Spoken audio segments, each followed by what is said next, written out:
Hello, welcome back to MCFC Connect. Today we are talking about Manchester City's brand new attacker, which costed us a total, if you include add-ons, 80 million euros.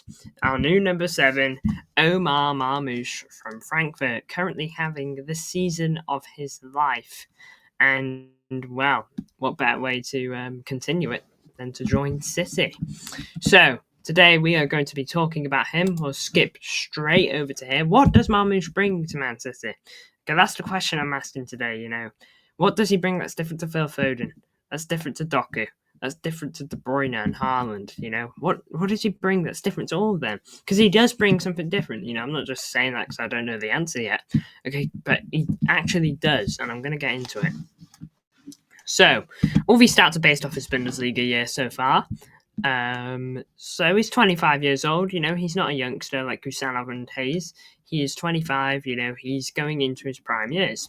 Obviously, he has just joined Man City. He's an attacker primarily, can play off the left, striker, right, cam. Those are his main areas that he tends to operate in. On a 4.5-year deal, just like the other two we've signed. Now then, this season, this is the big bit. He's played 26 matches this season, which is quite a bit when you think about it. And when you actually have a look at Frankfurt's fixture list, he's had 34 goal contributions. I believe that's like 24 goals and 10 assists, or it might be 20 goals, 14 assists. I'm not 100% sure on the logistics of it. But I got the staff at Transfer Market. There's no one else really better than them when it comes to these kind of stats. Now then, minutes played this season. Okay, this is from minutes played to injuries. They're all tied together for me. So minutes played, he's had just over 2,000, and just off the top of my head, that is over 18 games worth of minutes. It's over 20 worth, to be honest. In fact, I think it's about 21. When I think about it now, he has played the vast majority of minutes this season. He's just had very few games where he's come off the bench. He's been very much a starter for Frankfurt. Look, he did good last season and he's done better this season for them. This season, like I've said, 34 goal contributions in 26 matches. He is absolutely cooking for them. Now then, he's had one injury, but I'm not going to lie, it's barely an injury. I looked at Transfer Market where I got the stats. He had an injury from November 15th, which ended on November 15th. He missed no games because of it. He's played so many minutes this season, and it doesn't even seem to phase him. It doesn't really look like they've needed to rest him, which is a good thing. You look at City's squad this season; it's been atrocious for injuries, albeit it's more of a at the back issue than at the front. Defensively, our injuries have been all over the place. Even our goalkeeper's gotten injured once or twice. Defensively, apart from like Vardio, everyone's gotten injured at some point. It's been, quite frankly, ridiculous. But this guy, as long as he can keep this up, we don't need to worry about that for him. Okay, of course he could eventually pick one up, which is fine. Now then, he's only had 3 yellow cards, which is good. Wouldn't want that. Of course, coming to the Premier League might be a bit different because card systems in the leagues are a little bit different. Some refs might let you off one day, some will just give you the yellow. I don't know quite how it works in Frankfurt and in the Bundesliga, but it is in the Premier League is a bit more inconsistent. We're all aware of that, so he might pick up a few more. Red cards, none, which is good. Has never let his team down like that by getting himself sent off. Now then, the transfer fee. His transfer value is about 60 million. Obviously, we've had to overpay. Look, it's Frankfurt's star man, and yeah, there's no doubt we've had to overpay because, like I mentioned, Starman, they're pushing for UCL, and it's a January deal. All those 3 components make this deal more difficult than most. And we've gotten it done. Was it cheap? No, 75 million base fee with a potential 5 million in add-ons, depending on how he does. They'll probably get that, to be honest, Frankfurt. It'll probably improve a trophy, or depending on how many goals he scores or something. So look, not the cheapest signing, but I think the fact that we spent so much, look, that's roughly what we sold Alvarez for. We sold Alvarez for a base price of 75 million euros, but a potential 20 million added on. But here, total fee it is cheaper, but just for the base fee, we're paying the same. So we're very much using the Alvarez money, like we should have in the summer, FYI, but we're using it now as we should be to bring in the right guy, which is just a good thing for me. So Omar Marmoush, 80 million total transfer fee. I believe that's like 64 million pounds in total. So again, quite expensive. Not our most expensive ever. That obviously still goes to Jack Grealish. Now then, bumping over to HScore.com. It's been our best friend so far this season. So let's have a look at his stats. So, like I mentioned, well, this is saying different here. 2000. Oh, I think it's including friendlies, to be fair. Nonetheless, so look at his average ratings. Barely not hitting 8 for an average score whilst he's playing for Frankfurt. In the Bundesliga, he's averaging over an 8, which is where he plays most of his games, which is good because, look, you can have a one-off in like a final and you can have a 10, and your average rating would be a 10 because you only played the final. Okay, and then that looks really good. But this is span over 17 matches and he's averaging over an 8, so really, really good from his perspective. Man of the match 9 times, that's over half the appearances he's made. Offensively, again, the stats over here are a little bit different for some reason. I don't know why, but this is saying 21 goals, 11 assists.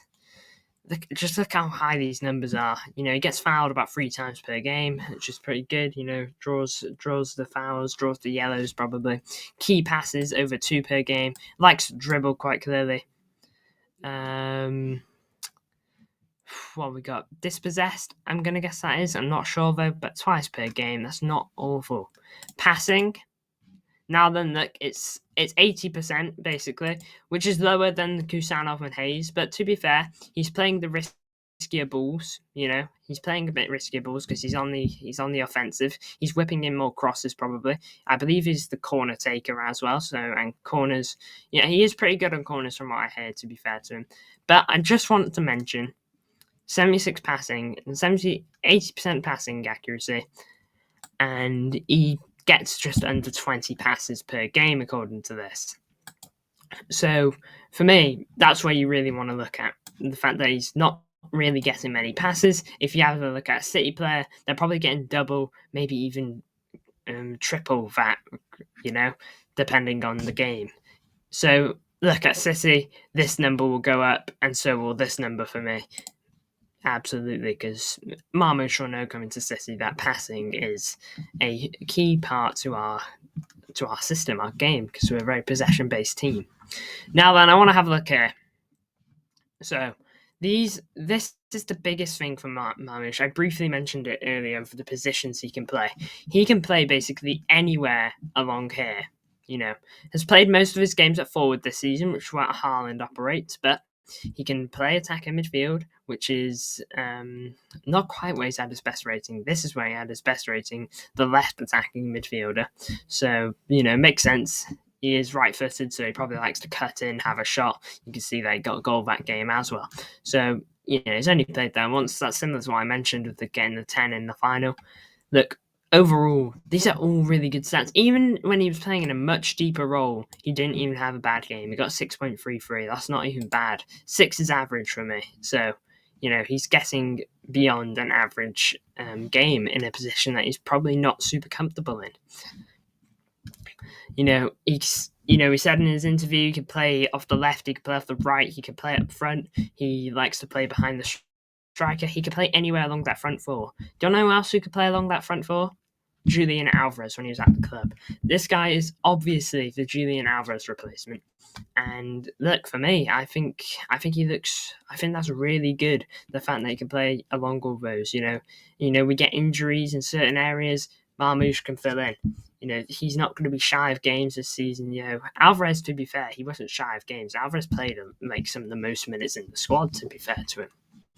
And I think Marmoush could very well have that same impact. And it brings a lot more competition. No one's going to be safe now with Marmoush being able to operate anywhere in the front four.